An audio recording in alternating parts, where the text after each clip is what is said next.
Yeah. Because again, you're going for the movement. That's where working in the dark makes such an impact over your touch versus expecting your eyes. Because if I'm just looking at how I'm touching the foam instead of touching through, or another example, have you ever broken a board in karate? Yeah. Okay, you know how they say the hand has to go through the board. You have to, and if you stop at the board, you're going to hurt your hand instead of hurting the board. Right. It's the same thing with touch. You have to touch in a way that, not with that same velocity as going through a board. Right. But I have to touch her in a way that, like, so let's see if I can do it. That I'm going to impact with the growing the spine and her extension. Like the thing we did. And then coming back down.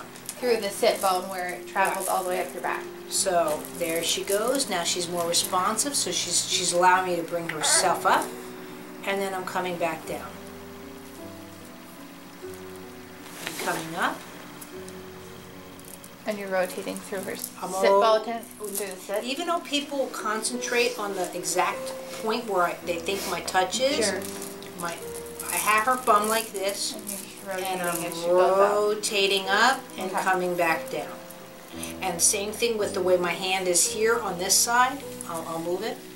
So even though I'm holding her here just for support, the rotation goes with. So I'm bringing the chest cavity where it would come up and come back down. And if you did it on yourself, you can feel it. So if you come forward on the sit, like slouch, and now rotate, come up, rotate the chest. See how your pelvis also rotates. Yeah. It's not that, you wish there was. So that's where I'm here.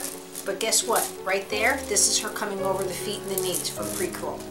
Now, I'm not saying she's going to go crawl today, but that whole rotation is how an infant works. So see, she comes over onto all fours and comes back down.